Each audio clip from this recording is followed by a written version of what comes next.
కాంగ్రెస్‌కి సంబంధించినటువంటి ప్రచారంలో అయితే పూర్తిగా రాష్ట్ర నలుమూలల నుంచి కూడా కాంగ్రెస్ కార్యకర్తలు కావచ్చు, నాయకులైతే పాల్పంచుకుంటా ఉన్నారు. నవీన్ యాదవ్ గెలుపు కోసం అయితే ప్రతి ఒక్కరు పాటుపడుతున్నటువంటి సిట్యుయేషన్స్ అయితే మనకి ఇక్కడ జూబ్లీ హిల్స్ నియోజకవర్గంలో కూడా కనిపిస్తా ఉన్నాయి. ప్రస్తుతం మనతో పాటు కొంతమంది కాంగ్రెస్ కార్యకర్తలు, నాయకులు ఉన్నారు. అసలు ఎక్కడి నుంచి వచ్చారు వీళ్ళు? ప్రచారం ఎలా సాగుతా ఉంది కూడా అడిగి తెలుసుకుందాం. అన్న, మీ పేరు, మీరు ఎక్కడి నుంచి వచ్చారు? నా పేరు ఇందుర్తి వెంకటరెడ్డి అన్న.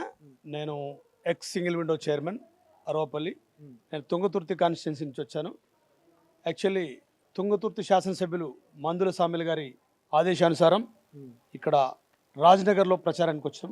ఎట్లా ఉంది స్పందన? ఎలా ఉంది? ప్రజలు ఏమంటా ఉన్నారు? గ్రౌండ్ లెవెల్లో ఎట్లా ఉంది? అసలు కాంగ్రెస్ పార్టీ అభ్యర్థికి ఓటు వేసే విధంగా ఉందా? ప్రచారాన్ని అయితే ముమ్మరం చేసినాం. ప్రజల్లో అయితే కాంగ్రెస్ మీద కానీ నవీన్ యాదవ్ మీద కానీ మంచి అభిప్రాయం ఉంది. ఇంకోటి ఏంటంటే కాంగ్రెస్ పార్టీ బడుగు బలహీన వర్గాల పార్టీ. బీసీలకు ఏదైతుందో 42% రిజర్వేషన్లు ఇచ్చినాం. మైనారిటీలకు కానీ ఇప్పుడు మైనారిటీలకు అజరుద్దీన్ గారికి నిన్న మంత్రి ఇస్తామని చెప్పేసి ఇంతకుముందు మా సీఎం రేవంత్ రెడ్డి గారు వాగ్దానం చేశారు. ఆ ప్రకారం నిన్న మంత్రిని కూడా కేటాయించడం జరిగింది. ఓవరాల్గా తీసుకుంటే మా పార్టీ అన్ని వర్గాలకు సంబంధించిన పార్టీ కాబట్టి ఇంకోటి మా ప్రచారంలో కూడా ప్రతి ఒక్కరు అడుగుతున్నారు, చిన్న అడుగుతున్నారు. ఏమి ఇప్పుడు సన్న బియ్యం కానివ్వండి, డబల్ బెడ్రూమ్ ఇల్లు కానివ్వండి, 500 సిలిండర్ కానివ్వండి, ఇలాంటి కొన్ని పథకాలు ఉన్నాయి. అనేక పథకాలు ఉన్నాయి. పథకాలు అన్నింటినీ కూడా జనాల్లోకి తీసుకుపోతాం.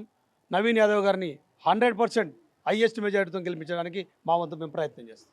రైట్. మీరు నవీన్ యాదవ్ గెలుపు కోసం పాటుపడతాను అంటూ మాట్లాడుతూ ఉన్నారు. బట్ బీఆర్ఎస్ మాత్రం కేవలం మైనారిటీ వాళ్ళ ఓట్లను వాళ్ళు చేజిక్కించుకునేందుకే కాంగ్రెస్ పార్టీ ముందే, ఎలక్షన్స్కి ముందే, అది కూడా కోడ్ ఉల్లంఘించి అజరుద్దీన్కి మంత్రి పదవి అనౌన్స్ చేశారని చెప్పి మాట్లాడుతున్నారు. కోడ్ ఉల్లంఘించినది ఏం లేదు. వాస్తవంగా మేము మాట ఇచ్చినాం. మాట ప్రకారం పనిచేసుకుంటూ పోతా ఉన్నాం. రైట్. ముఖ్యంగా గతంలో కాంగ్రెస్ మంత్రులు కూడా మాట్లాడారు. బీఆర్ఎస్ అభ్యర్థి మాగంటి సునీత కేవలం సెంటిమెంట్ ఆధారంగానే ముందుకు పోతా ఉన్నారు, ఆవిడ గెలిచే ప్రసక్తి లేదంటూ కూడా మాట్లాడుతూ ఉన్నారు. సో గ్రౌండ్ లెవెల్ ఎట్లా ఉంది? ప్రజలు ఏమంటా ఉన్నారు? ప్రజలు వాస్తవంగా ఇప్పుడు రూలింగ్ గవర్నమెంట్ కాంగ్రెస్ పార్టీ ఉంది. ఓటు అదర్ పార్టీకి వేసినా కూడా వాస్తవంగా పనులు జరగవనే సంగతి మనకంటే ముందు ఓటరే చెప్తా ఉన్నాడు. మేము ఆ పార్టీకి వేసినా కూడా మాకు పథకాలు కానీ ఇవన్నీ రావు. ఇప్పుడు కేసీఆర్ గారు కూడా చెప్తుంటారు అప్పుడప్పుడు, ఏదో దున్నపోతుకు గడ్డేసి ఆవుకు పాలు పిండితే రావని.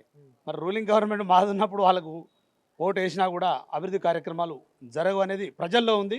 100% ఆ డెవలప్మెంట్ కార్యక్రమం అవుతుందో కాంగ్రెస్ పార్టీ చేస్తుంది, కాంగ్రెస్ పార్టీ ఇస్తుంది. రైట్. సో ఇటు తుంగతుర్తి కాన్స్టిట్యున్సీ నుంచి కూడా జూబ్లీ హిల్స్ ఉప ఎన్నిక ప్రచారంలో పాల్గొన్నటువంటి కాంగ్రెస్ నాయకులు అయితే చెప్తా ఉన్నారు, ఖచ్చితంగా జూబ్లీ హిల్స్ ఉప ఎన్నికలో నవీన్ యాదవ్ గెలుపొందే విధంగా అయితే కనిపిస్తూ ఉంది. ప్రజలందరూ కూడా కాంగ్రెస్కే ఓటు వేసేందుకు కాంగ్రెస్ పార్టీకే తమ మద్దతును తెలుపుతున్నారంటూ కూడా మాట్లాడుతూ ఉన్నారు. వీడియో జర్నలిస్ట్ శ్రీకాంత్తో Vijay, big TV, Jubilee Hills constituency నుండి. For more videos like this, subscribe Big TV channel.